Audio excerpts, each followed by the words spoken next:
Hi, this is Andrew Robinson, and for some reason, you're about to listen to Keeping Up with the Kardashians. I can only imagine what that show is like. The good news is you don't have to imagine. You shall imagine the Kardashians. You can experience it. Welcome to Keeping Up with the Kardashians, sponsored by Dio. Don't mind me just setting the mood. With my Starship Enterprise. My name is Nick. My name is Rob. Nice Shatner impression. I'm Joe. Everyone, I said, my name is Nick. My name is Rob. And you're like, I'm Joe. How do you follow that? That's true. What do you want me to do? Like Hamilton-style theatrics? You should have. That'd been great. I'll work on it. Joseph William. What is wait, that I don't name? want to say your last name, though. We don't say our last names on air. Google me. William Joseph Hoskin. I don't care. But you got to do Joseph William Hosky, even though Social it's the other security way around. number. Put your phone Joseph number William out Hoskin. there. 734-494-0980. That's your personal number. Anyways. You don't think I would do that? I think you would. Yeah. This is our podcast where we release social security numbers, as well as reviews of TV shows, movies, video games, music, and so much more. As you know, we're specializing in Star Trek still because, that's the name of our podcast, Keeping Up with the Kardashians. It's about Star Trek, bro. And we're in season 5 of Star Trek The Next Generation. We're continuing that review. We've had a string of good episodes, really, that we had one stinker last week, I think. But we've had a string of fairly good reviews. Mm-hmm. And this week we have 2 episodes to review. The Perfect Mate with guest star Famke Janssen. Good day, mate. No. Wrong one. Yeah, I think she's Norwegian or Swedish or something. Yeah. Does not matter. And imaginary friend. Good day, mate. That's my review. That's your review. Good day, mate. Good day, mate. Oh. Every time the imaginary friend came on screen, I was like, "Good day, mate." Oh, she's Dutch. She's Dutch. Who? Numbnuts, the imaginary friend? No, Famke. Famke. She's from Amstelveen in the Netherlands. I have family from there. Yeah. You just said it so casually. It's really well done. So we're going to review those 2 episodes in the second half of the episode. How do we feel about Famke Janssen as the perfect mate for Jean-Luc Picard? And how do we feel about imaginary friends? Yes. We're in favor. We're in favor. Better than my real friends. I just ended the episode. Sorry, it's That's over. fair. Yeah. It's over. So we'll get to those, obviously, in the second half. But the first half is our chance to catch up on things. So. Yeah, it's our time. Yeah, where do we want to catch up? Actually, I'm going to lead off with this. I want you guys to taste something. I have like mint gum. All right, hold on. Do you need to wash it down with a Nope. sip of my delicious Coke Zero? Ow! What is this? You'll find out. Ooh, drugs. It's an Oreo, I'll give you that, because you can see that. Oh, do we have to eat live on air? Yeah. Wait. This is the best part. Oh no. I'm getting God. I'm Stop getting a it, scent Nick. of used couch cushion. Garage floor. Ooh, yeah. The garage floor. It's authentic. So it's an Oreo. Cinnamon. I've walked by it 100 times. There's cinnamon in here. There's chocolate. It's an Oreo. It was a brown Oreo. What do you guys think? Ooh, it's Biscoff Oreo. What do you guys think? Oh, It's a Biscoff Oreo. is so good. Yes. It is. You are eating Selena Gomez's cookie. Hi. So this is. I think I got a pubic hair. I saw it in the store. I'm like, I'd eat those cookies. And I thought they were pretty good. Tasted great. Those are good Oreos. 10 out of 10. I mean, There is a faint Biscoff taste to there it. is a Yeah. Biscoff. I never like that nails it. I love getting Biscoffs on an airplane. There's nothing better. When they give me the option, it's like, fool, please, give me those Biscoffs. Yep. Selena Gomez. cinnamon cream. I appreciate I saw her. Cinnamon, and then I'm like, all right, I gotta get this. She is a good actress too. I really like Only Murders in the Building. Only Murders in the Building It is took me a fantastic. long time to get into it, but once I a long time to finally watch it, I should say. But once I finally did, I did not regret it. Yep. I did not regret it at all. How are the cookies? Good. Can I get a piece of paper? Yeah. Uh-oh. He's going to do something. I don't know what he's going to do, but he's going to do something. Joe's got a piece of paper. Oh, his gum. His gum. Oh. Okay. I was thinking he was going to do something with it, but no. Thank you, sir. Sorry, I was giving you running commentary of what was happening here. I'm polite. So Selena Gomez is in Only Murders in the Building. Yes. Great show. You know what held me back from watching that for so long? I don't. I don't like Martin Short. Really? I think he's What? great in that show. I never liked him. His shtick never did it for me. And even in the show, I would consider him my least favorite of the characters. Though his He's zany. obsession with eating dips is pretty great. He's very zany. Yes. Yeah. Are you not a zany kind of humor person? Yeah, I think maybe that's part of it. I like Steve Martin's Is form. he fun? Then Nick doesn't like him. Oh, now we're getting somewhere. Yep. Now we're doing the work. Maybe it is zany humor. I don't like zany humor. How do you feel about early Jim Carrey? Because I would say they're on the same. Yeah, I guess they kind of are, aren't they? Mm-hmm. But for some reason, I didn't mind Jim Carrey, but it's Martin Short I don't really like. I don't Ace know. Ventura still cracks me up. Like his Jiminy Glick character never did it I for love me. Jiminy Glick. I don't think I've ever actually seen Jiminy Glick. He made a movie Really? out of it, right? Yeah. If I recall. I don't know. He had an actual talk show Yeah. as Jiminy Glick. That Have kind you of ever like seen Between Two Ferns? Yes. same idea. Okay, it's a very similar idea, but think instead of like deadpan, think zany Martin Short. Okay. Yeah, like over the top towards the actors or I'll have to actresses. look it up. Yeah. But I do love Steve Martin, so that always, like automatically I'm in. If it's Steve Martin's a Martin. national treasure. He really is, but he's a guy where you're like, he's got to be an absolute jerk in real life. He just gives me that vibe. Oh, he made a movie about it. Did he? Oh, the jerk. Yeah. Yeah. Yeah. With a big old nose. I mean, I don't know. I could see him being just kind of A down to earth guy. kind of. I don't know how many of those actors. I imagine him as down to earth, but with the understanding that he knows his stature. Do you know what I mean? Okay. Yeah. He knows he's a big deal. Like, so, But he's still kind of salt of the earth kind of dude. yeah.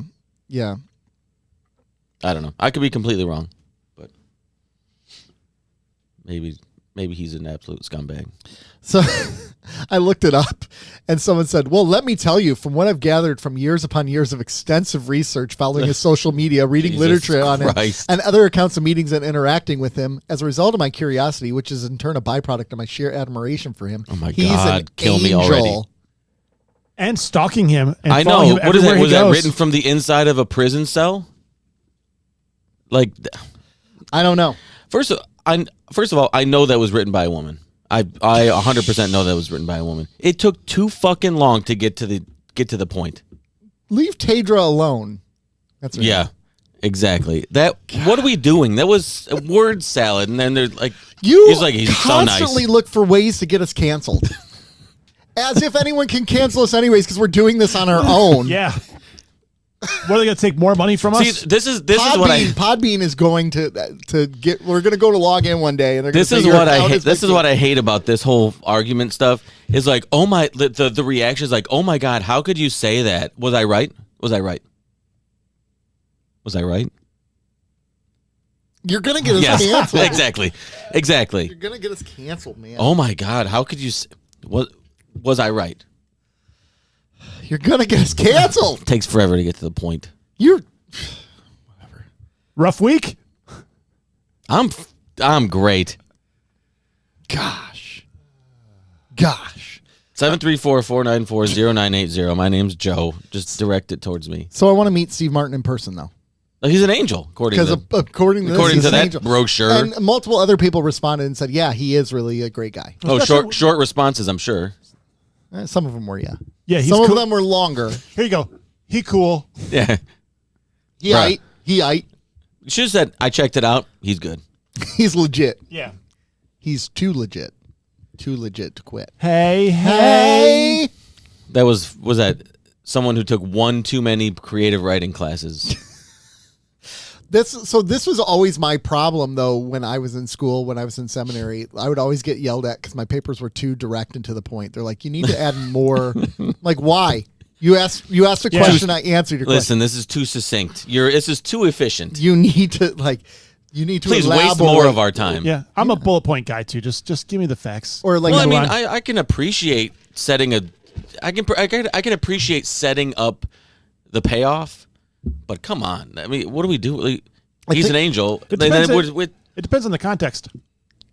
I think my ordination paperwork was like 17,000 to 20,000 word length, and I was like 16,999. Jesus. And I'm like, well, I'm counting my name. I'm counting my name as part of that. You should use your middle name as the 17,000th word. Yeah.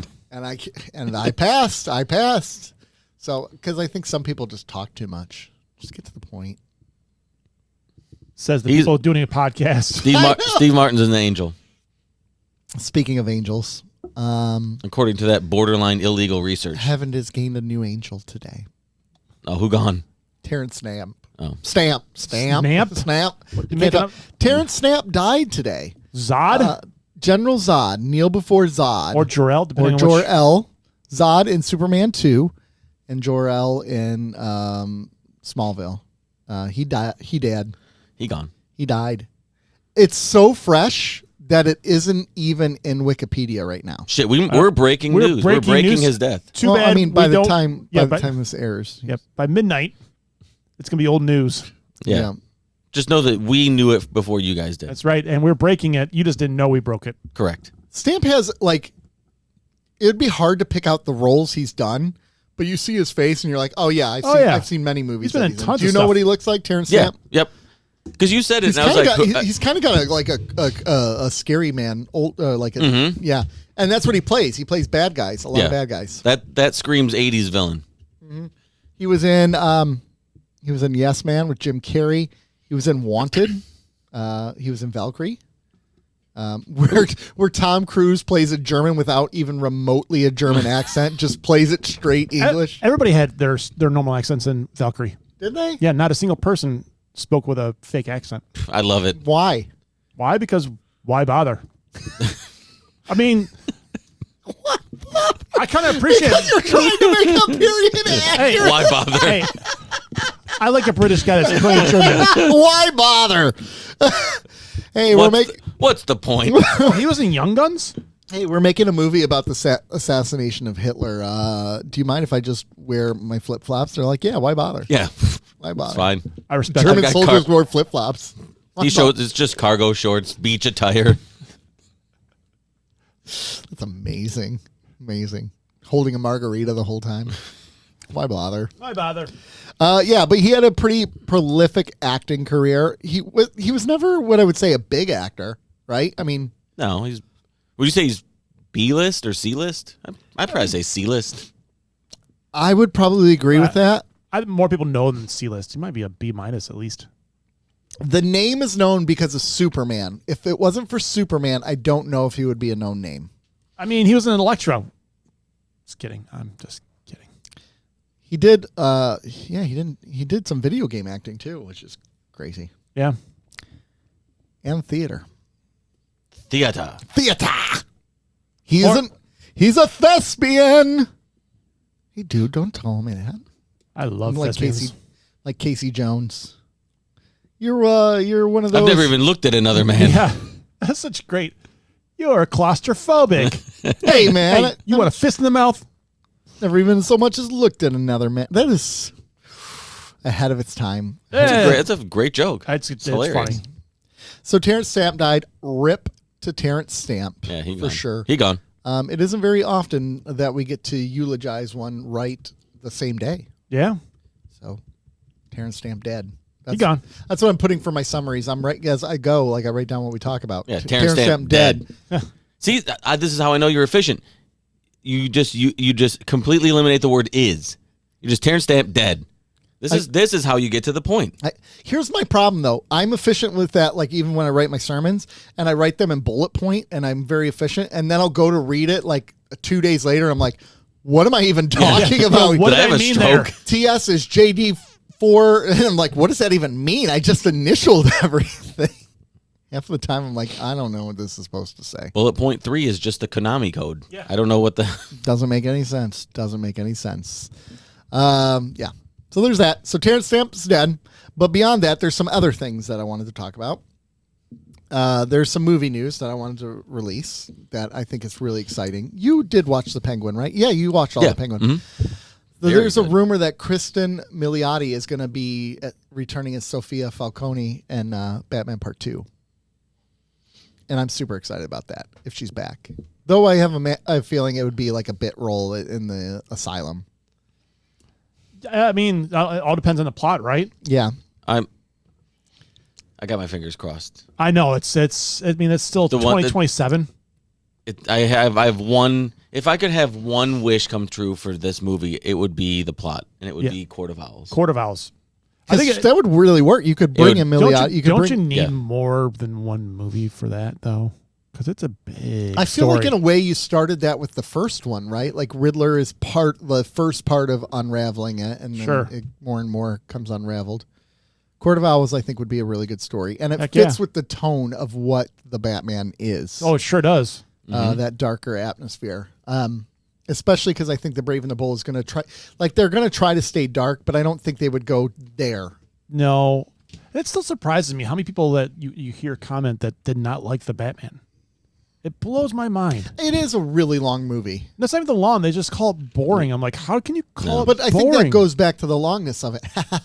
The pacing. Hey, issues. when it's longer, it's not boring. Yeah. Know what I mean? Sometimes when you go too long, it's not a good thing. You've overstayed your welcome. 734-494-0980. Is too long a bad thing? What would you prefer, shorter or longer? Let us know. 734-494-0980. Movies. Oh.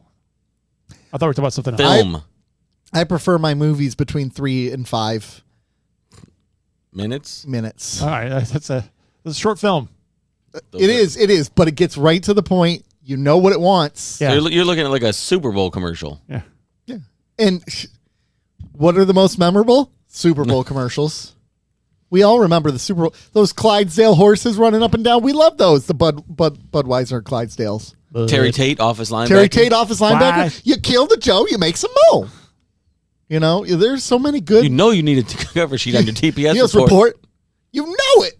Gosh, those are so good. If you haven't seen Terry Tate linebackers, look them up. They're good. So I hope she's back. I'm assuming Zoe Kravitz will be back as Catwoman, right? I'm assuming they're going to bring back Penguin.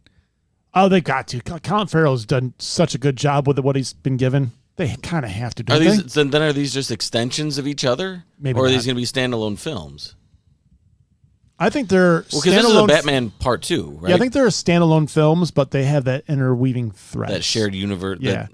Because Joker, I mean, the Penguin wasn't really a focus point in the Batman. No. So they could do that again.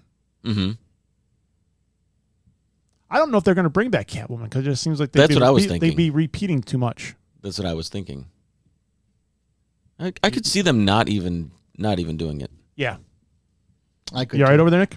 Yeah, I was looking up something to air. I was looking up. Yeah. I was looking up. Fire it up, big guy. When we asked Reebok to send us Terry Tate, some people thought we were crazy. But I'm a firm believer in paradigm breaking, outside the box thinking. Hey, buddy. Break was over 15 minutes ago, Mitch! And since Terry's been with us, our productivity has gone up 46%. We're getting more from our employees than ever He's just before. destroying you know people. You need a cover sheet on your TPS reports, Richard. That ain't new, baby. Hey, Terry. Hey, Janice. Hey, Janice. But what's really impressed me is how Terry's become part of the Felcher family. Just blowing people. He fits right in here. I mean, he's absolutely destroying people. Call, Doug. To be honest, I wish Reebok sent us 10 Terry Tates. You want to play games, Gene? Well, when it's game time, it's pay time, baby. Woo! It's game time. It's pay time. Oh, Terry Tate. Excellent commercials. If I have time, I'll throw it at the end of the YouTube version. That would be Thank pretty you. cool. If I have time. That'd be cool. Oh yeah, we are recording on a Sunday. That's true. All right. So Gallup poll released a finding the other day that I found fascinating. I got your poll right here. And I'm curious what you gentlemen think. Okay. They said drinking in the U.S. is down to 54%, the lowest that it's ever been since tracking in 1939. I saw a version of this, but it was I think it was the alcohol sales revenue or whatever it was. Is down. Yeah. I think by generation. So why do you think that is? Because I need to drink, so I got to get it back up. Because the generation now are fucking lame. That's why. Oh, drinking, man. They are. Well, I think it's fair to say that maybe in the 50s or 60s they were verging on all alcoholics, though, too, right? What was wrong with that? I mean, I don't know how. I don't know. I think this is so multifaceted and layered. Yeah, for sure. See, I think it's a very simple answer, but I'm going to wait on mine. Yeah, they're fucking lame. No. I think it's the influx of water bottles, personal water bottels. Everybody has a water bottle now. Damn you, Stanley. And those, and those refillable water bottle stations. Don't like them. Tell me I'm wrong. The correlation of uptick in everybody carrying around water bottles and the downtick in alcohol sales. That might be the dumbest correlation I've ever seen in the face of correlations. Keeping up with the Kardashians investigates alcohol consumption. Also, the way that I guess it would be what Gen Z, right? Yeah. The way that they socialize is completely different. They don't. Than the way that the previous generations socialize. Yeah, they don't go to bars. They don't socialize. Yeah, they don't do that. Do kids throw parties like we used to? Yeah. I mean, like we used to? Yeah. Yeah. They still party. They binge drink, man. I mean, like at colleges, yes, they do. I mean, not at colleges. I mean, like Friday night party at the friend's house, the mom's house, the dad's house, whatever it might be. What age are you talking? I'm talking high school. So when did I start doing it? 15 to like 22? I'm the wrong person to ask. My kid's a band kid, so. Well, my son's a future convicted felon, so. No, he's a good kid. Sure, that's Dorset. Oh gosh.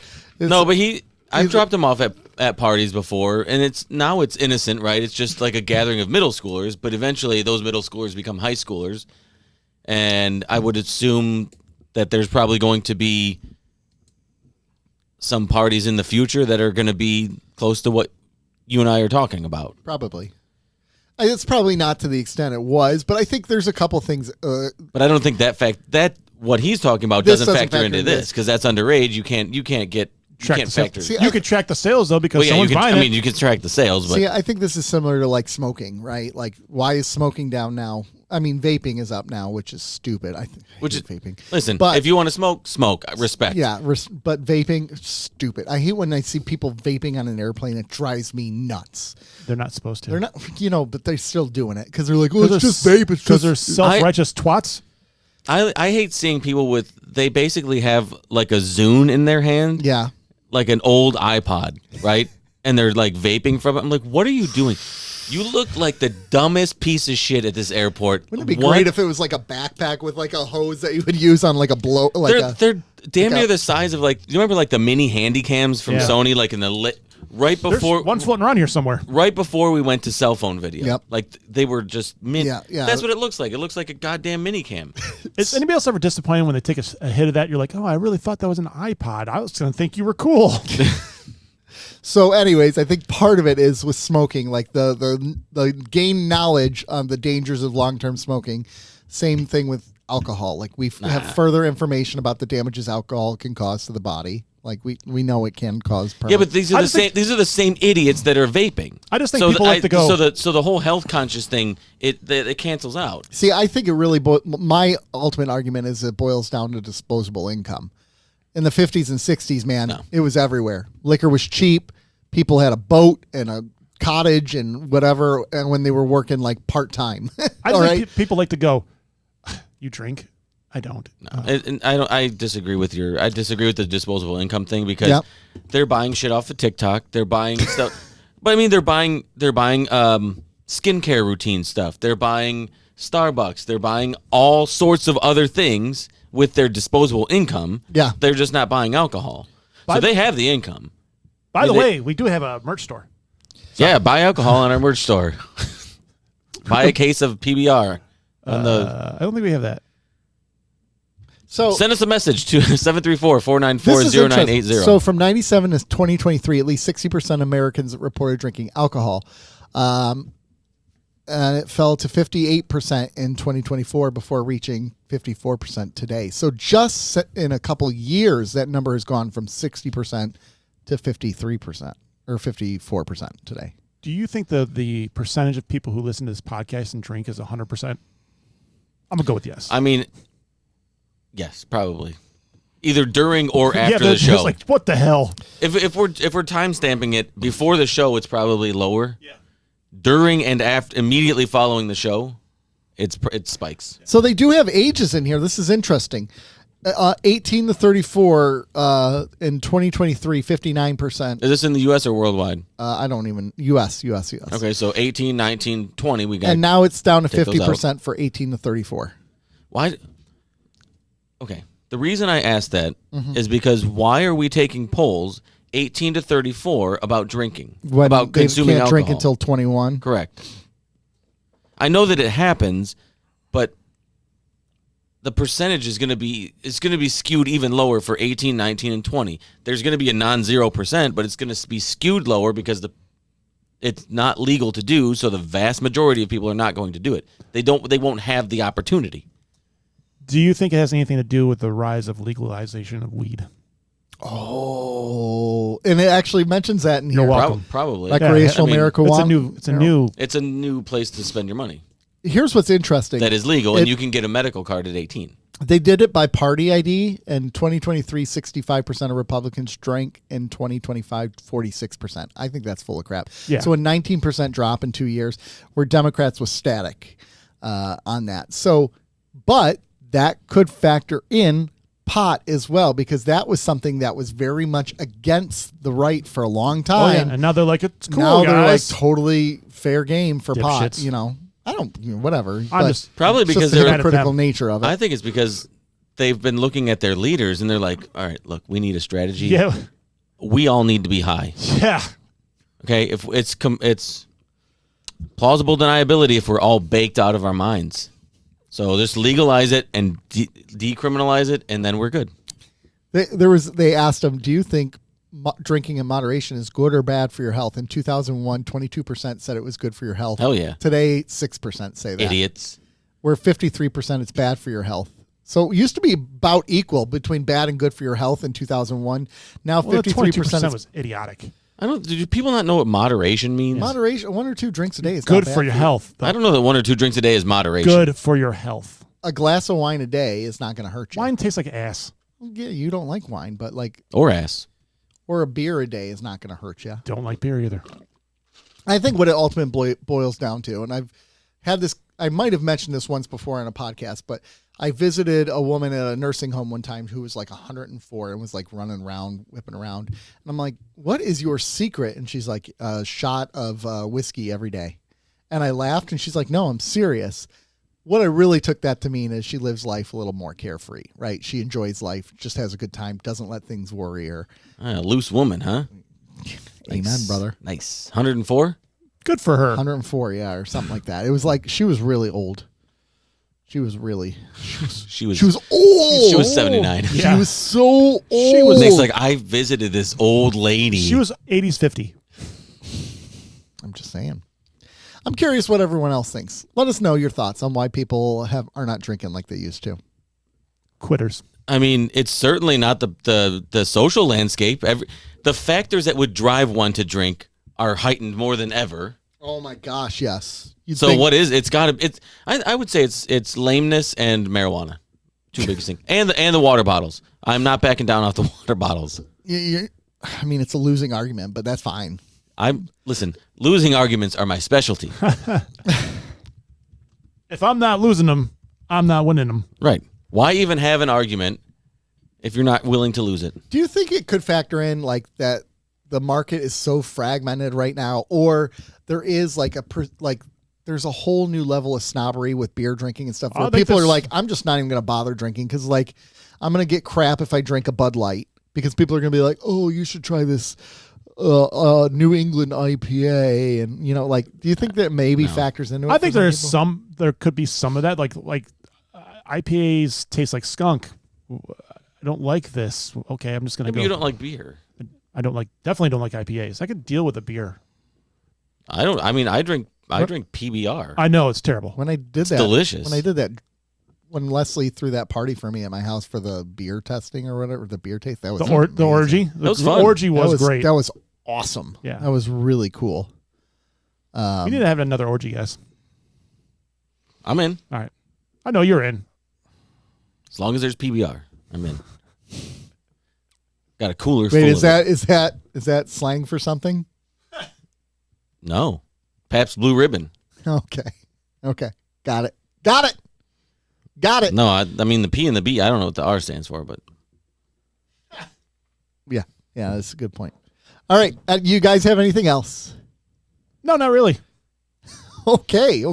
Well, tell us about what Dio candle scent are we enjoying today, folks? this is our constant. Yeah, This is our Star Trek Enterprise. Are we sticking with our our Starship Enterprise? I'm going to order a juice box so I can burn that here because the juice box is fantastic. But I don't want to. We gave away juice box, didn't we? Yeah, I don't want to give away another one of these pretty soon, so I don't want to burn the juice box that we have. So if you want to order a juice box, just like Rob did, go to diocandle.com and browse all. I mean, they have dozens of different scents. Dozens, millions. It's incredible. You could get lost. I do get lost. And they have all the different sizes too. So like the was it 1 ounce, the 5 ounce, whatever it is, the sizes they can get. Do you like them small? Sample. They have them small. Do you like it nice and big? They have it nice and big. Like I didn't notice this one before, but thunderstorm. Who doesn't love the smell of thunderstorm? So I'm not kind of curious how close they get. I love thunderstorms. It'd be great if they were made a way for there to be like it thunders as it burns. There's a little sound thing at the bottom of it when it heats up. Yeah, but it's like Bluetooth. But it's like one of those really cheap tinny. Oh, seventh inning speakers. stretch. I like that one. Yeah. Bookstore. I didn't know that. All right, I'm ordering a bookstore after the show. I'm ordering bookstore after the I love the smell of a bookstore. Like old books. I do Oh too. my God. I do too. It's a good smell. Have you guys noticed if they have new shoe smell? I don't know. That's hot. New shoe candle. That's an idea for you. That sounds like a dish I would get at the Chinese restaurant. New shoe candle. Jesus Christ. Yeah. Did I just Speaking of get us getting canceled? canceled, I think that's worse than what I said because what I said is true. Of the P19 on the menu. Yeah. P19 new shoe candle. Oh, I love Chinese food. I do too. I just had it the other Ooh, day. bowl. yeah, bowling. I like the label for bowl. Oh, you know what? diocandle.com. 2 weeks football season starts. They have a football game smell. It seems like we should probably order that. We probably should. With me, it's pizza and gas. That's the smell. What are the of notes on the football game, Mr. Rob? One moment. So 8 ounce, 4 ounce, 1 ounce, and 32 ounce candles. It is top notes: grass, apple, eucalyptus, apricot. Mid notes: clover, spearmint, mahogany. We have a guy named Mahogany in our team, don't we? Christian Mahogany. Yeah. Jasmine. Base notes: tonka bean, musk, and sandalwood. Okay. I didn't hear sweat, blood. Concussion. Is that a smell? Yeah. 5. Yeah. But they have over 6,000 5-star reviews. We know a couple of our listeners have ordered them. Yes. We wouldn't support something we don't believe in, and ever since we got the video store one just out on whim, they some of these are fantastic. And the pot roast still blows my mind. It smells like pot roast. Yeah, it's the accuracy on their candles is unbelievable. Like the ramen. How do you get something to smell? I want to know how do you get the smell. But how can you get a juice box smell so perfect? The juice box smells so like good. the pot roast dinner. It's not just the roast though. It's a mixture of. I can smell everything in like a pot roast dinner. Amazing accuracy. Book girlfriend smell. Does it smell like crazy? It does. Top notes: grass, lemon, apple. Mid notes: spearmint, parchment, clover. Base notes are vanilla, rain, and musk. As long as it's not Elon. That's true. Oh, deal pepper. That's the other one I want to try. Dio Pepper. Dr. Pepper. If my house yeah. If my house could smell like Dr. Pepper, I'd be a happy camper. I think I'm gonna need Dio candles to. Okay, branding idea. Show meeting, and we're including the people from Dio if they're listening.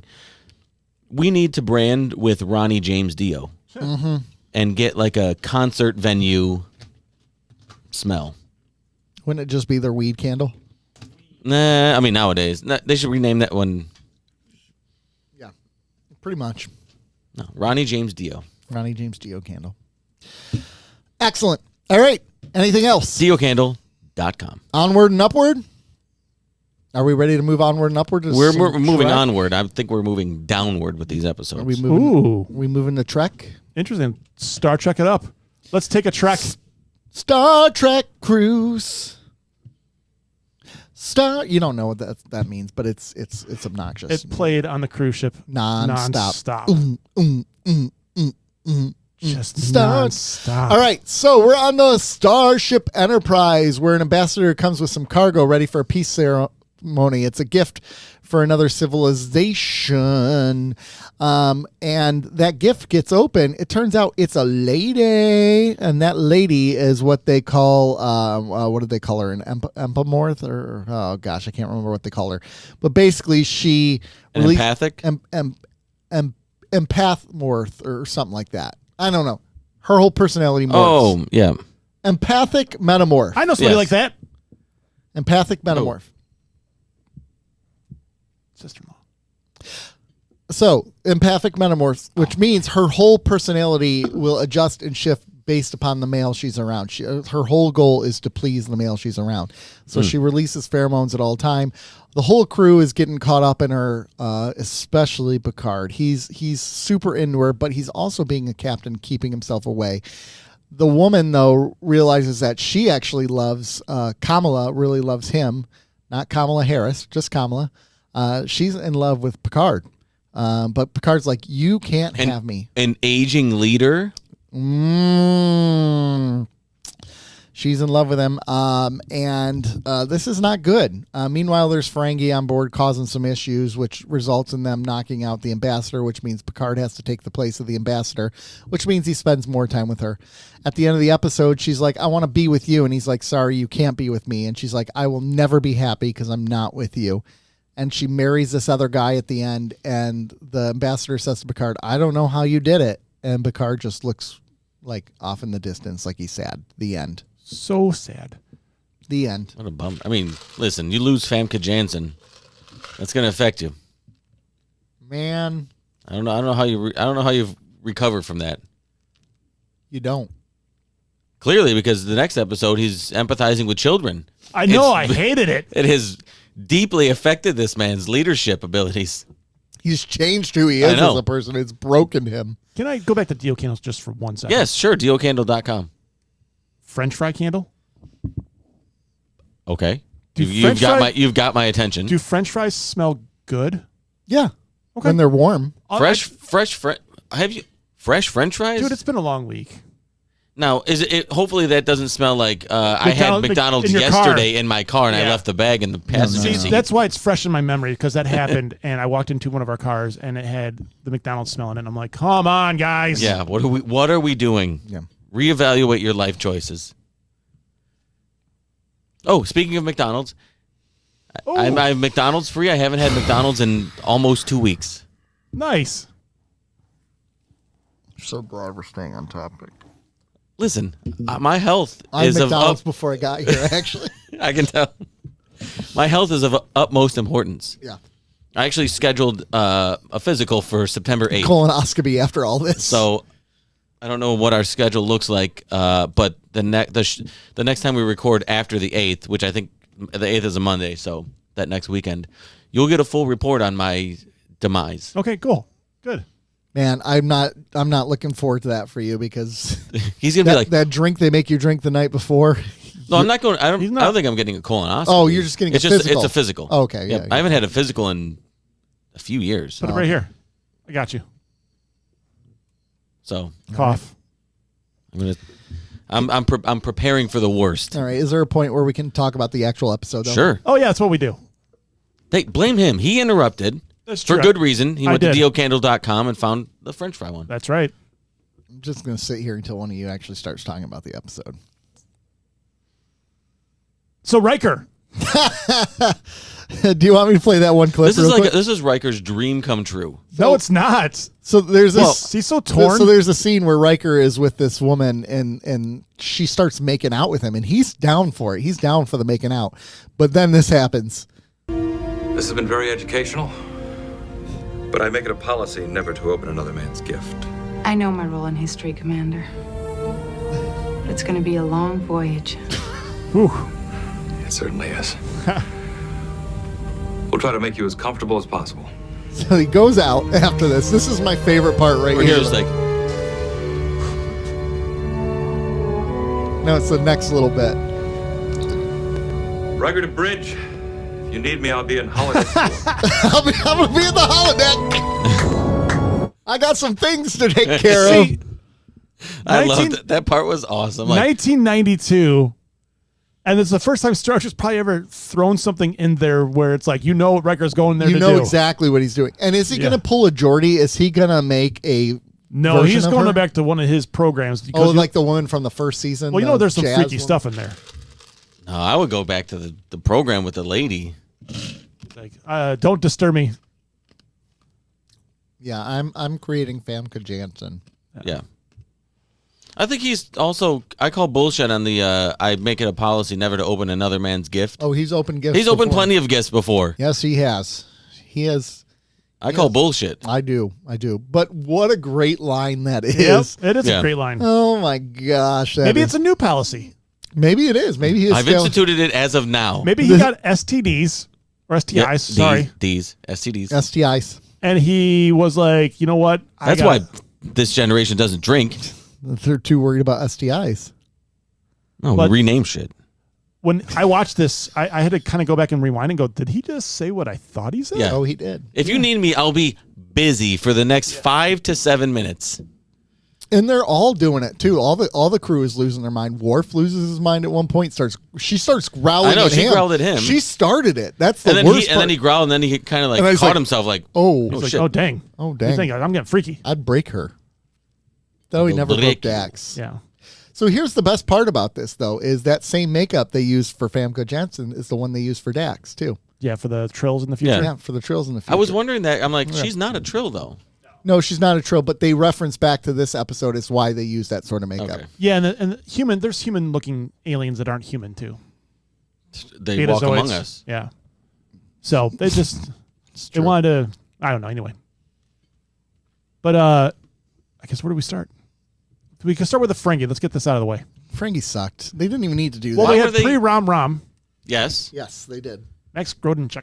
I know. I saw him. I'm like, oh, that's Rom. Yeah, so he was a Ferengi, just like Armin Shimon was a Ferengi before he was a Ferengi.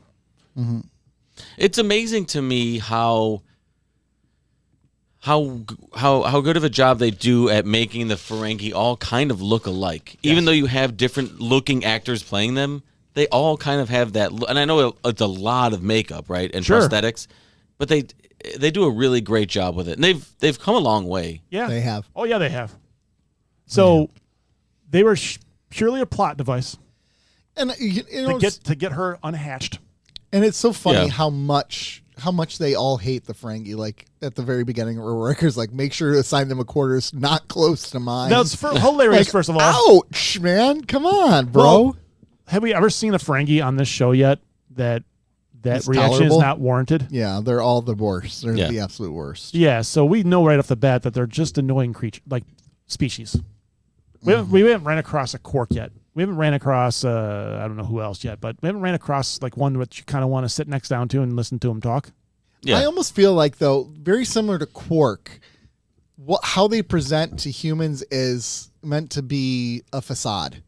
Because, like, once you break down Quark, like, he talks a big game, but then you start talking to him, and he's a pretty down-to-earth guy. He's, like, smart. He's intelligent, philosophical. Maybe that's something with the Ferengi. Maybe they intentionally put up a guard. I know probably here it's not written that way. I know they really wanted But the I'm Animorph. this is my headcanon that because right now if I went by actual canon of what we've seen of the Ferengi, there's no way they'd be a space-faring civilization. They're just a train wreck. There's no way they'd Well, survive. they were able to buy their way into it. I mean, yeah, I suppose. They reverse engineer it at that point. I suppose so, but. Well, they're not good at bribery. No, they're not good at anything they do. That's the problem. Like they're supposed to be masters of sales. They're not good at it. They just hiss and growl and run around and are constantly horny. It's kind of like you. Yeah. Yeah. Yeah. Whoops. Whoops. Sorry, that's on me. And I take full responsibility for that. Yes, I do. Gosh. Yeah, so the Ferengi are just a plot device, right? Because Yep. they let her out, and then they knock out the ambassador. And then they get kicked off the ship. And then they get kicked out, and then they're gone. Yeah. So this, I mean, are we... Is this just like a big commentary on arranged marriages? Is that what this is? I really wrestled a lot with this episode. You don't think so? I mean, this is an arranged marriage. They'd never met before. I think it was all written just to poke at Picard. But I really for what to what end? For the character. no, I mean like to for the character to really challenge him in what he wants and what he doesn't want, with her tempting him, for lack of a better word. I think it's really to see will his ethical standards overcome his human standard, his human wants and needs. Yeah. So I kind of struggled with a lot of things with this episode as far as what I thought of my opinions on some of the things going on. Like when Beverly and him were talking about the arranged marriage / slavery. Yeah. It's like, all right, I see both points. Like it does seem a little arranged marriage, but also slavery-ish, but then she seems okay with it. But is it because she's bred for it? And like my brain is just racing actually this entire episode of how I feel about what's going on. Even when she's digging to Picard. Is she really into Picard, or is she just in Picard because he's around? You know, it's interesting because this goes back to that episode a couple ago with Worf wanting to kill himself and Picard saying we need to respect their culture. We need to respect their culture. I think this is an example of it. Beverly is trying to put human ideals and values and human thought processes on another alien civilization. This woman doesn't view herself as a slave, doesn't view herself as unsatisfied. In fact, she will be extremely satisfied when she's unfulfilled when she's without the mate. Like, she says that. I think it's borderline arrogant. Yeah, of the humans to just assume that their way, their culture, their way of viewing certain actions is the gold standard. Yep. And then anything that deviates from that is clearly wrong or needs correcting. Yeah, and that's like a constant arch that happens here, or arc. Why do I say arch? A constant McDonald's on the brain. Computer arch. It's a constant arc that hangs over the entire series of Star Trek, right? The humans, the Federation constantly saying, we know better. You know, we have the prime directive. We know this. We're you know, we're better than the Ferengis. We're better than the Klingons. We're better than the Romulans. And at the end of the day, clearly they're better than the Ferengi. I mean, yeah. Until Rom gets Grand Nagus. Yeah. And they're better than, I would say the thing is, like, every civilization they're better than. That's, I mean, partially because, you know, it's written by humans for humans. Yeah. But, like, there's no civilization that you look at and you're like, yeah, they're clearly better than what the humans have going for themselves. The way they write it. Yeah. I don't know. This seems pretty good. No, I get... For her, it's not bad at all, right? For the men, too? For the men, too, yeah. This is a win-win. This is a win-win for everyone. Win. But they also said she's very rare for her species, right? Yeah, they don't like happen. Yeah, they don't happen often, and when they do, they're reserved for very special circumstances. That's the fruit punch one, isn't it? Juicy box. Juice box. Juice box. That was. I tell you, she had a juicy box with the card.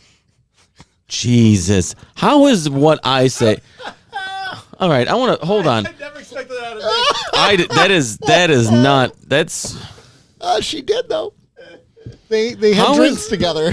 They had drinks together. How do you cringe and roll your eyes at the shit that I say on the show? We say sometimes too, like last week. Yeah, but I don't know. I mean, you call for basically for me to be beheaded. You guys give out the phone number, say I'm getting canceled, and then you come in with this. She really likes him, though. I know. I think that's the first. What episode number is this? 225. 225, yeah, I think. Of ours? Yes. First reference of it as a box in 225 episodes. It's unbelievable. Juicy. in one swing. That's the name of the candle, Juice Box. By the way, Deal sponsors, but they don't necessarily sponsor the content in the show. Yeah. No, we are not. We are not. They're not. I mean, at this point, they're not responsible for what is said on the show. Full disclosure: we are paid representatives of Dio Candle. No, is it really? Although they do not subscribe to every syllable and noun that comes out of our mouths. Or ideal. Okay. Who would you argue has a juicier box in this episode? Jesus Christ. Picard or her? Because listen.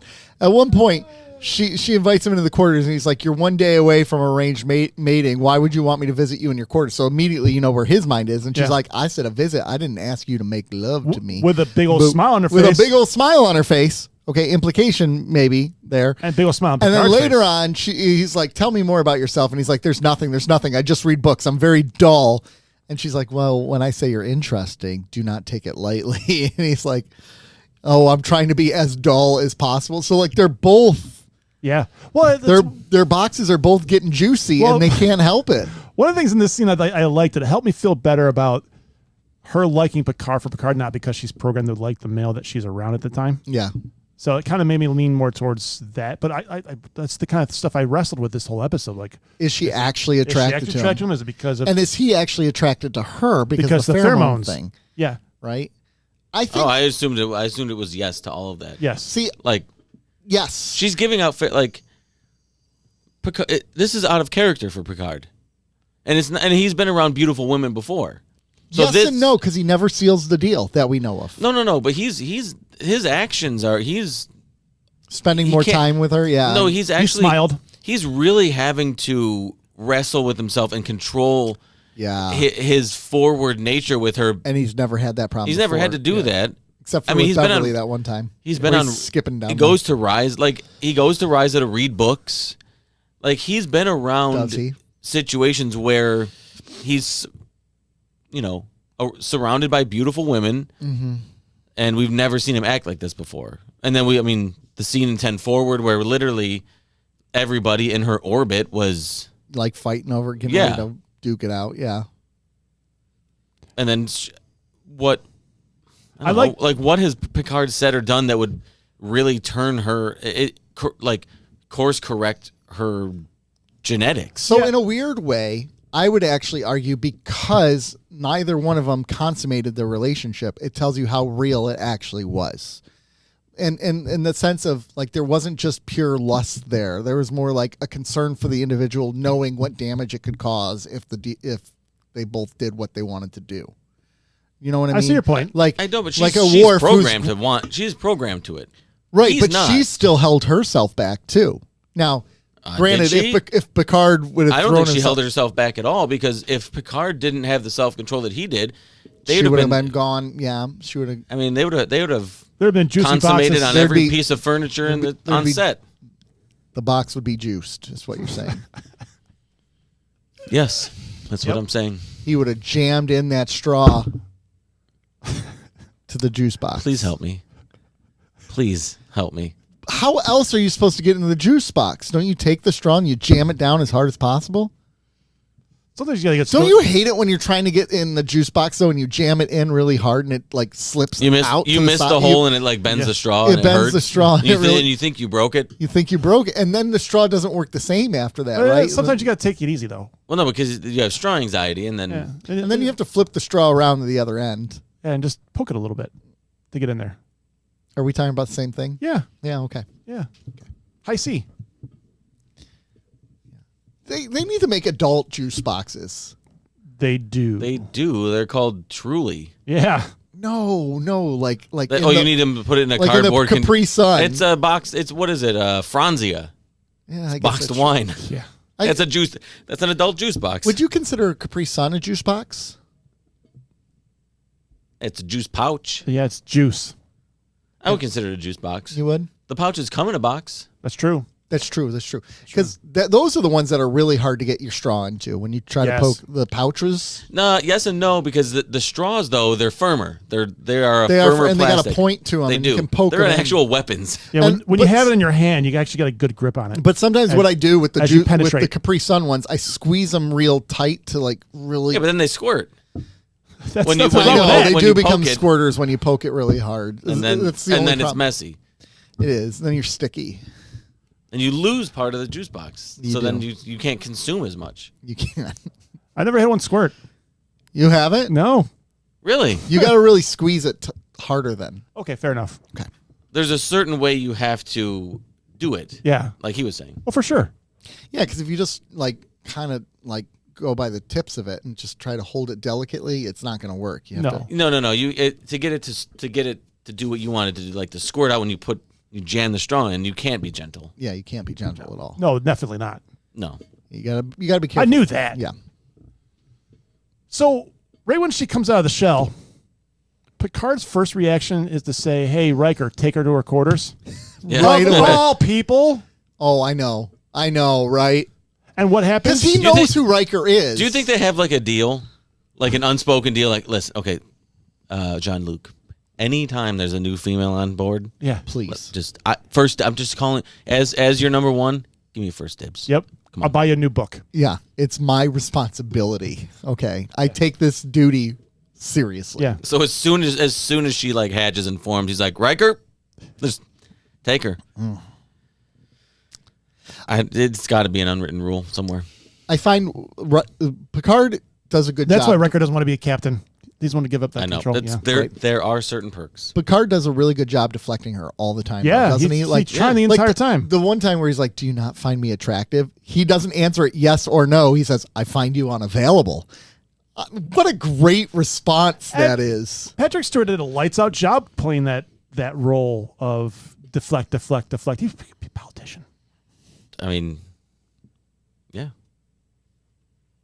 Oh my gosh. And then his conversation with Beverly where he's like, "Beverly, may I take off my uniform for a minute?" And she's like, "Captain." I know, that's hilarious. And then she's like, "Oh, it's another woman." I love their playful banter like that, though, Yes. because they both know they're attracted to each other, but they both know they can't do anything about it. And they've talked about that before. Yeah, but Look at the professionalism on that starship, unlike other ones. Mm-hmm. Oh my gosh, yeah. Every character hooking up. Yeah, it's ridiculous. yeah, but the jacket was back. Yeah, so let's not talk about the jacket. Can we talk about the shirt underneath? Have you noticed how it's like 17 sizes too big? It like drapes and hangs and it looks sloppy. No, because I mean, sure, I believe you, but I'm generally too focused on managing my rage every time I see this Remember when you liked the dick-skin jacket. Remember when you liked the jacket? It was cool for an episode. It was like, oh, this is sweet. Although with Beverly, I get him kind of doing the leisure jacket thing. It's the shirt that's way too big. He's not a leisure fella. He He reads books on Ryza, for God's sake. When he's in Beverly's quarters, he's leisure. Yeah.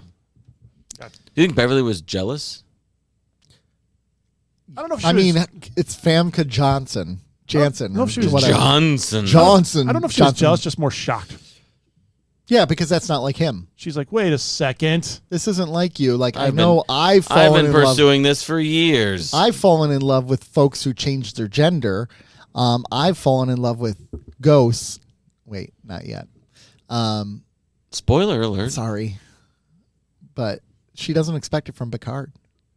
And Picard is in love. It's there. Yeah, but it's 92 Famke Janssen. Okay, but and this is only your second role ever. Very impressive. Yeah. And I think it's her first English speaking role.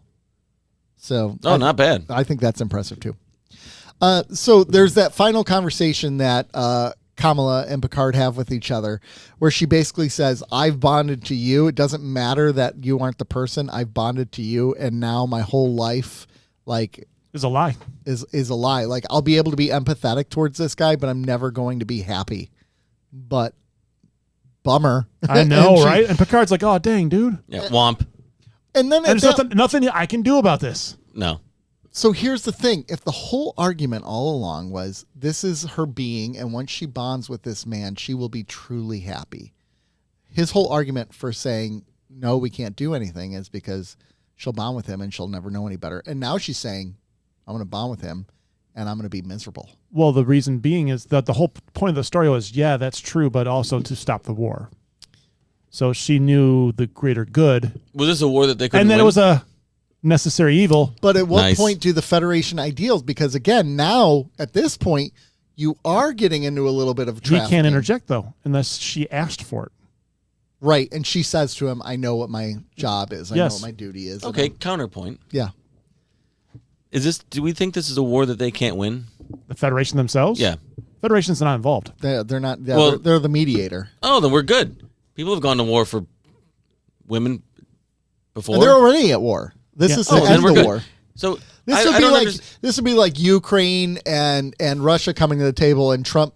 Oh gosh, that's a bad example. Trump shows up with a lady and says, "Here you guys go." Here's Anna de Armas. Peace. I mean, this is probably actually the closest thing we've talked to actual policy. Actual reality. That's why I got I a said great this is a idea, bad guys. example because I could see this This is- idiot doing that. We're not far from this being actual policy. Here's my daughter. Here's Ivanka. Yeah, Guys, I trafficked this child. Here you go. Guys, I've slept with her. She's my daughter. She's hot. You want? we are not far from this being actual We are policy. not far from this being reality. But okay, war aside, What is it good for? correct, absolutely nothing. Say it Huh? again. Now that she's kind of bonded with him, why couldn't they be together? What is aside from the war part? Is it Just that little pesky thing called war. Because aside And people from dying. the war part?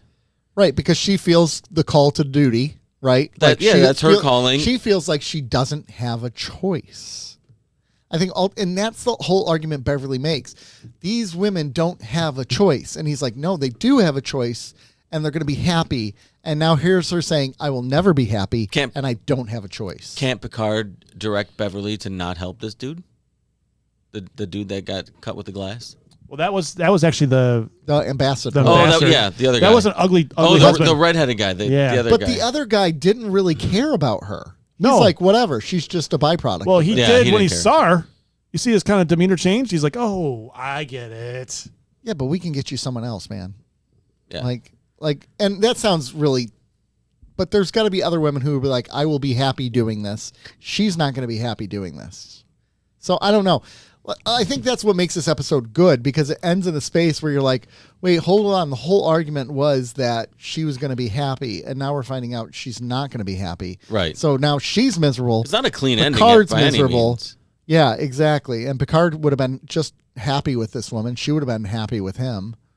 And now they're both miserable for the rest of their lives. Once we're all done with talking about this, I I have a question. I think Picard will get over her. Yeah, he'll be fine. She's toast. Yeah. Could you be happy with someone who is just there to make you happy? I plead the fifth. She is that way right away, but once she bonds, she finds happiness out of the same things that you do. So like your interests become her interests, and she's not. Isn't that kind of lame though? But she's not interested in those things Not for everybody. There's just because you are, even though you were the one to initiate. If my wife It'd likes be Star like- Trek, I'd be like, the hell? I was gonna say. Wait it'd be a like- second. It would be like you. I'll meet go on the Star Trek someone, cruise with you. No. Yeah, it'd be like you meeting someone and they're not into it, and over time they No, have a I growing don't think appreciation for that it. doesn't necessarily mean that. Yeah. I think it would mean like they're just there to please you and make you happy. So if it made you happy to go on the Star Trek cruise, like it would just be like, yeah, I'm going, and there would be no negative attitude towards it. Do you know what I mean? Yeah. It wouldn't not necessarily that the person would have to go with you, but then I don't think in the long run I'm not the type of person who I'm not all about myself. Mm-hmm. You would have to be all about yourself because then it wouldn't affect you that your partner doesn't find any happiness of their own outside of you. outside of me. That isn't centric to me. So could Picard be okay in a relationship like this? Again, I think short term. Yeah. I think in the scope of this episode, I think he could. Yeah. Like he clearly finds her attractive, but a short term, Clearly. an episode relationship versus a long term relationship, like Very those are two different animals. Well, plus she says she can adapt to what they want, so she can learn the gives and takes that Right. someone might want. And now that I think about it, like she might understand that he doesn't always want someone who agrees with her, so now she can adapt to that. I think she's like the Chat GPT of arranged marriages. I think the worst part is they end up living in a mansion together, and he is cuckolded in that mansion.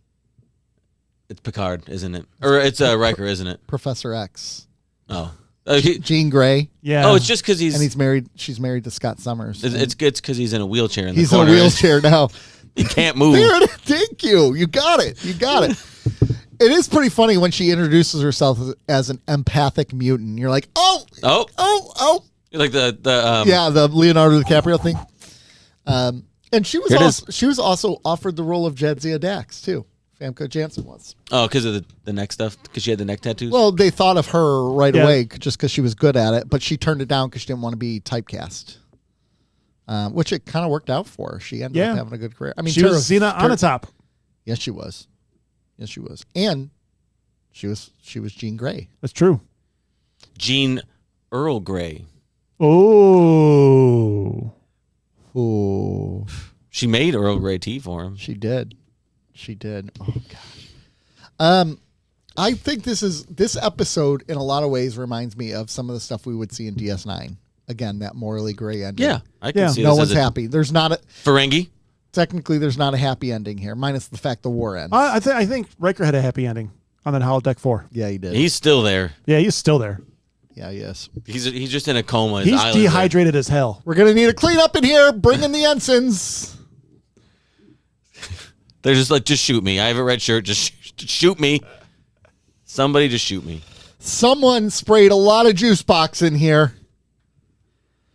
Next episode. Let's go. All right. So we follow up the perfect mate with an imaginary friend. Where Good day, mate. Good day, mate. Where a little girl, Clara, lives on the Enterprise, and she's lonely, so she has an imaginary friend. Deanna Troi has been counseling her, and she tells everyone, let her have her imaginary friend. She's not hurting anyone. One day, the Enterprise is traveling, and this beam of energy comes in there and assumes the form of her actual imaginary friend, except for now her imaginary friend isn't as kind. She's a little mean, and she starts demanding Clara do all these things, like, I need to go see engineering, I need to do this, I need to do that. And then it results in her actually causing hurt to people because the imaginary friend starts feeling left out.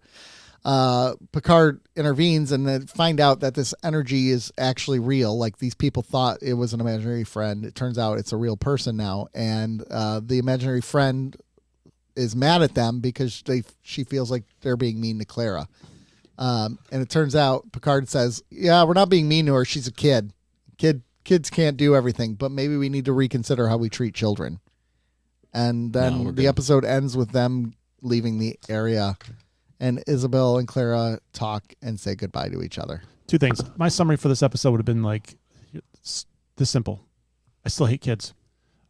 2, I realized, I forgot to mention this, that my hatred for the second episode last week did cloud my first duty ranks. I got to change that to an 8.5. Oh, okay. I thought about it, and I'm like, my hatred for that second episode really. What was the second episode again? Is that the Alexander episode? Yes. And weird. We have another Alexander episode. He shows up in this one. He was less annoying, but he was still there, so he's annoying. Yeah. Well. And also, it wasn't his fault, man. He's just trying to build his little model. And I know. Hey, maybe Worf's not that bad of a dad. He takes the kid to the goddamn zoo. Yeah. Alexander's making him a cup. It looks like shit, but it's a cup. It's from the heart. I don't know. This kid's a rat. What? She did that. She knocked over my thing and ruined it. It's Alexander. Well, you don't think he's a rat? What are you going to do? This kid knocked over your artwork. Punch in the face. He's a Klingon, for the love of God. Yeah. He don't act. That's not very honorable. I know it's very dishonorable to be a little bitch. Yeah. She knocked over my project. No, I'm telling on you to the teacher. You never told on a kid to the teacher? I don't know. Never? No, snitches get stitches at every grade. You know what? Those snitches also get riches sometime because you get a reward. So sometimes it works out well. Oh, yeah. You foreseen this litigious society, didn't you? I did. I'm prepared. I'm ready to rat any of you out for a reward. I probably did, but yeah. I mean, we all probably. The good news at that age, we probably I literally can't remember because we didn't know any better at that age, right? Well, you also got to pick and choose when you're going to rat somebody out. Yeah. Yeah, what's the right occasion? Man, I got ratted out for things that I didn't even do in elementary by kids, but because I had such a bad reputation, the teacher assumed it was me. Were you a hooligan? I was in elementary, yeah. They're like, Nick did it. It's the most plausible. It's the most plausible excuse. They're like, oh yeah, Nick probably did do it. And the teacher would be like, look, we literally have no evidence that you did it. Other than you've been accused by literally every other kid. Yeah. Other than you're a douche. Yeah. I wasn't a douche. I was liked. I was just a trouble causer. All right. So teachers liked me, but they also hated me at the I same was time. a saint. Hey, Nick did it. He's a prick, man. I still hold on to things. There was a kid in 5th grade, Daryl. No, it was 6th grade. Daryl. Yeah, call him out. I remember his last name, too. I don't think I'm going to say it on the air. Oh, come on. Yeah, I'm not Friend of gonna the show, say it. Daryl. Friend of the show, Daryl. Get him on the show. He accused me of throwing spitballs at the teacher when I didn't throw spitballs because he was doing it with another girl, Dawn, Yeah, that of was course. sitting next to him. Oh. And they're like, Nick is doing it too.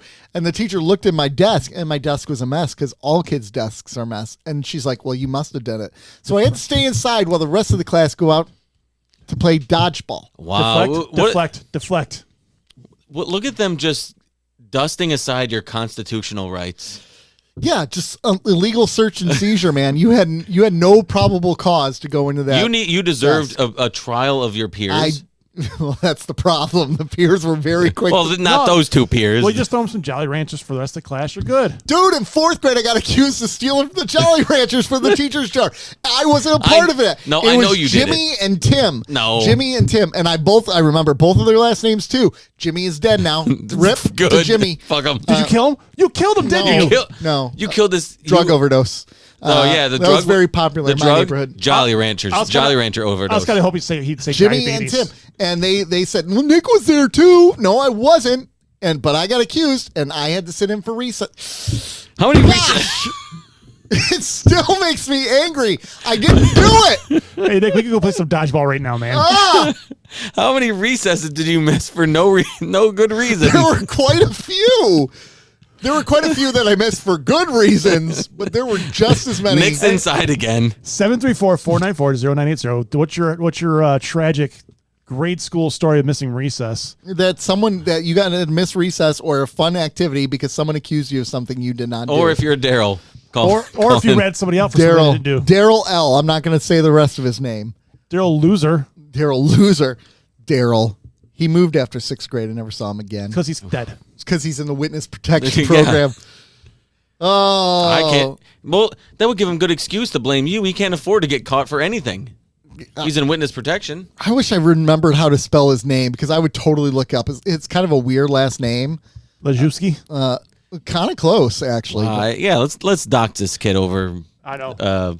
a spitball incident Here we go. We could 30 years ago. What do they call that when you have a fake profile and catfishing? Yeah, you could catfish them. Yes, catfish him to get him on the show. Yes. And then confront him. Yes. Do you remember this from 34 years ago? Keeping up with the Kardashians Investigates Nick's tragic Yeah. suspension from dodgeball outside. Jesus. Oh, you didn't get to play dodgeball? The only advantage of it was, okay, this was in 6th grade this happened, right? And the only advantage was because we had to stay in the 5th grade teacher's room. My 5th grade teacher was a hottie. Nice. And I had a huge crush on her, so that was fine. Oh, you're just trying to get caught. Is what you're saying. She was. You're like, I did it. You know the I had difference such between, a crush on her. You know the difference between Miss Winterfield, I'll never forget you. Oh, you don't have a problem doxing her. I didn't give you her first name. Oh. You don't know where I went to school. Oh, look her up. I've looked her up before. She doesn't exist in the interwebs. I got she's done a good connections job with the federal government that could look her up. I have connections too. I could look it up. I think his connections go above yours. Oh, Jesus. Yeah. Yeah, exactly. Jesus. Yeah. What's his email? JC. Jesus, take the wheel. Man, I think it's like jc69@god.com. Something like that. He's Something an like that. org. Something like that. Yeah, god.org. Yeah. Anyways. Oh, yeah, this episode. God.amen.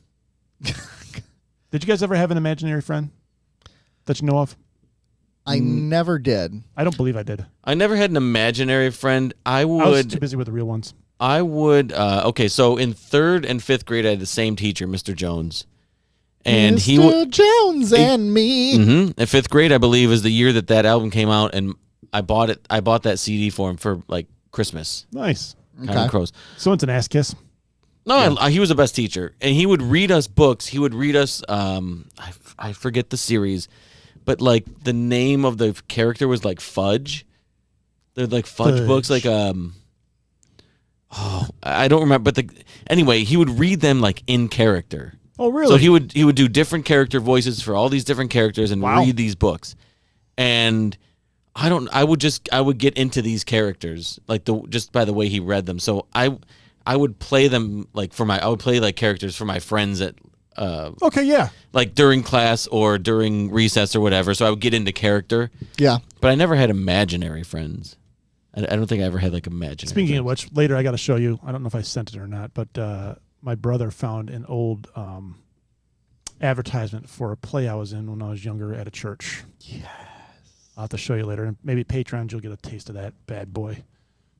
Yes, that's amazing. It's terrible. It's amazing. Okay. So it was a series by Judy Blume. That's who okay, and it was her younger brother Fudge, and the series includes Tales of a Fourth Grade Nothing, otherwise known as Sheila the Great, Super Fudge, Fudge-A-Mania, and Double Fudge. And he read that series to us in third grade. Big Fudge. It was fun. But I never had an imaginary friend. Oh gosh. Christmas at the Cross. Hell yeah. What are we doing? What is that? That one. So It's a bad People scam. are going to be very confused what we're talking about here. Because I'm not putting it on the internet. That is a demon. Yeah, people are not going to know what we're talking about here. Yeah, maybe the Patreons will, but we'll see. We will. That's a demon face. It's a bad Xerox copy. So we have not really talked about this episode at all. Good. This We've episode talked about stinks. Nick's trauma from this childhood. episode stinks. So here's my question, though. Why does this imaginary friend come in? She immediately comes in and she's like, "Hello, Clara." She's psychotic from the she's from the psychotic jump. from the get She had go. crazy eyes, crazy And then- face. Yeah. And I had a hard time with this because by the end of the episode, they're like, "Oh, she's been looking out for Clara the whole time." No, she hasn't. wasn't. No. She wanted to murder this child. Yeah. Like, And everybody on the ship. oh my gosh, she was psychotic. Well, so I don't get the materialization of this. Who was the imaginary friend? What was it? The kid's name? Clara. Isabella. No, Isabella. The materialization of Isabella. So when Clara creates her in her mind, Yeah. it's all coming from Clara, right? Mm-hmm. So these are a lot of times it's things that they wish they did, or it's other parts of their personality in their brain that they don't put out in their normal life, right? And they create these imaginary friends. Yep. What's going on in Clara that she creates this psychotic kid? Because it hadn't been. Well, the kid wasn't psychotic till the person manifested it. That's true. Oh, that's alien. true. So it's just the alien then. Yeah, it's bad AI. AI. Because remember, she was good and she's playful, but then when Yeah. the parents started telling the adults started telling her what to do, or she didn't want to do what the other kid Isabella wanted to do, that's when Isabella started being a little busy. Oh yeah, because she's a kid. Oh, I don't want to do that. I don't want to. I liked it at the end when she was like, "Well, you guys were telling me I could not to go." Well, you were telling Clara where she could go and where she couldn't go, and like what we could and couldn't do, and I didn't like that. So I basically was going to wipe out your. I was going to kill all of you guys. I was going to kill all of you. Sounds like Alexander a few episodes ago. I know. Ha! Oh God. I hate you. I hate you all. Oh, you're so mean. See, I think that's part of what didn't work about this story. They didn't do a good job with Isabella making her a good reason for her to be as much of a threat. What could have been is they could have made her more relatable or acceptable or likable at the very beginning. And Yeah, then show to Isabella that, or to Claire. Yeah, no, to anybody, and had show that slow decline throughout the hour. Oh, see, I would have been fine if the whole time she was best friends with, but like immediately when she comes in, she's like, "Let's play, Clara," and you're like, "Let's go play in engineering." Well, I mean, you're immediately psychotic, kid. Yeah. Well, then I guess the writers are asking you to sort of listen to what Clara was, how she was describing her imaginary friend before that, because right, it doesn't really line up. So clearly there should be something wrong. Right, I think and then I think Clara's the writers not were seeing it asking because she's a kid and she's wanting to this is her friend. Yeah, I think the writers were asking a little too much of us here because immediately you're like, oh, this child's stupid. Immediately you're like, why does this kid have crazy eyes? Brandon Braga said this was the most gratifying script he'd written in the 5th season. It's the only Really? script. Is it the only script he wrote in the 5th season? So it's also the least satisfying? Rick Berman was pleased with the episode. And And the reason why he was pleased is he says it's difficult to work with kids because they're not as experienced and you only get them for a few hours a day. Child labor laws. God damn it. Dang it. I will say the girl who played Clara did a pretty good job. She was a pretty good actress. I didn't really have an issue with Clara. Yeah, the acting was fine. I didn't really. There's nothing. It's Alexander the Rat. He's Instead also of Alexander the Great. I see what you did, dude. there. He had been working on that for weeks. Well, how Weeks? Weeks. Oh That my speaks God! to his That looked intelligence. like he had been working on it for minutes. Okay, I want to see your artwork from when you were 10 years old. I can make a clay cup, and you give me 30 minutes to make a clay cup. You I'll make it are better than a that. 42-year-old adult. Yeah, which means my mind is going. First of all, It's true. First of all, do you know how much McDonald's I've had in the last 2 months? Too much. You might as well be a child. I might as well be a child. My cognitive abilities have regressed far greater than I would like to admit. I'm on the same playing level as Alexander. You know, it's very rarely that I agree with you, but this time you're probably right. Plus, Listen. the goal doesn't take weeks. If he was working on that for weeks, he should smash it. Oh, he should fail the class. Also, why are they actually working with clay when they can just be like, transporter, make me a... Because you're trying to teach skills, man. Oh, gosh, whatever. It'd be like if we were in third grade, or we're like fashioning bows and arrows out of wood. They're like, okay, they send us out into the Right, exactly. onto the Hey, playground. we You got need to to come back with 10 sticks, and we're going to fashion bows and arrows. We need to teach you skills. You're going to go kill a squirrel during break. Except for you, Nick. You stole Jolly Ranchers. Yeah, you stay inside. No fashioning bows and arrows for you. Your Jolly Ranchers and spitballs. No squirrel meat for you. Were you okay? Were you like eating the Jolly Ranchers to I never generate had more to generate more saliva for the spitballs, like flavored spitballs? Were they more One was adhesive? 4th grade, one was 6th grade. So no. Oh, so Oh, you're okay. saying it for a long time. Here's the thing. There was no evidence I stole the Jolly Ranchers. They don't need The other evidence. They just have to The accuse other you. kids, they unloaded their pockets and they were full of Jolly Ranchers. Mine were empty. But they're still like, Nick stole them too. What did they think? I ate all of them? They even searched my desk. There were still Jolly Ranchers in the desk. Oh my god! I love how Miss Gowis. I love how they're just like your reputation of getting in trouble. So I love how it's like circular logic. So you get in trouble so much, but falsely. Yeah. But it's to create this reputation that makes them just assume that you did the bad things. Yeah. Exactly. It's great. It's not great. Perfect. It's not perfect. great. It's not great. You've created this false I missed reputation. dodgeball, damn it. I missed it, man, and I loved it. I loved it so much. I got stories. I'm not even going to go into those stories. So, anyways, let's go to ratings. Perfect mate. Good day, mate. The perfect mate gets This a is night. Good episode. Lots to talk about. It doesn't end cleanly. I think everybody was. I'm gonna give this one an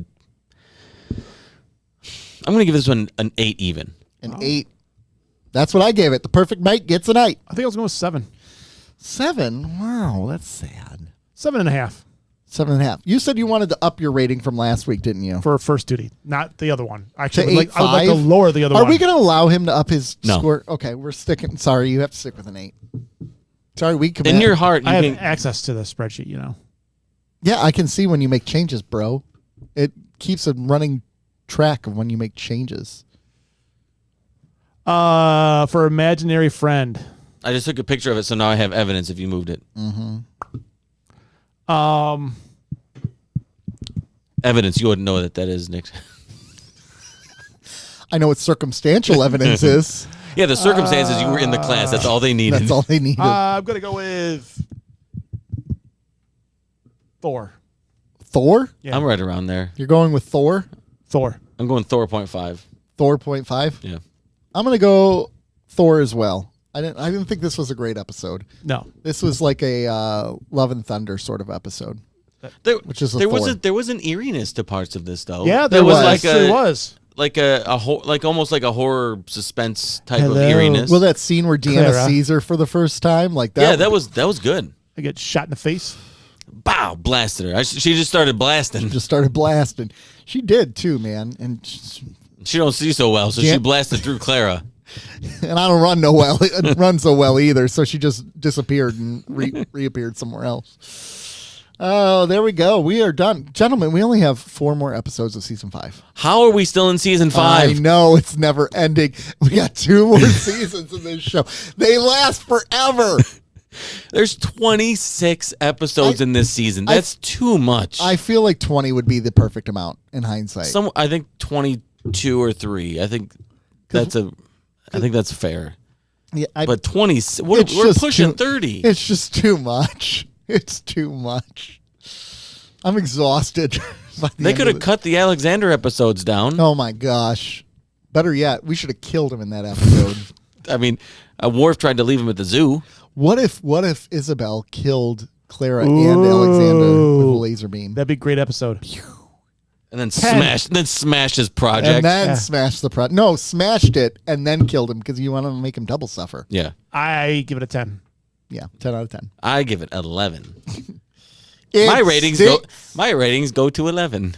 Oh, that's great. But that's it. Next week we have Iborg and the next phase. Nice. Iborg, you Borg, we Borg. We all Borg. They, them Borg. Yeah. Yeah. I. Scotty. Yeah, and then after that, The Inner Light and Time's Arrow, Part 1. So we are nearing the conclusion of Season 5. We've been nearing the conclusion of Season 5 for like 2 months. But we're there now. We're going to be done with Season 5 by September. And Jesus Christ. And then you're just going to have to wake me up. But it's already mid-August, so. Yeah. We're going to be done with that by September, which means we'll be done with Season 6 by middle of March, which means we'll be done with the show by next September. And then we'll be moving on to some. Are we going to take a break? We don't even know what we're doing. Yeah, it's way too early. We're not even. We took a break with Battlestar Galactica before. Are we going to find another show to fill? Hold on. Fill our gaps. Throw suggestions out there at 734-494-0980. Or in the comments below. Yes. Actually, if you were going to ever talk shit about me, just don't do that. And then just comment. And it has to be a shorter show. It can't be super long, right? Battlestar Galactica was not a long show. 4 seasons. They were like 15-episode seasons. They weren't long. So I mean, that's fair. Yeah. We need something like that. Farscape. No. That's like goes forever. Oh. Farscape went forever. Doctor Who. Quantum Leap.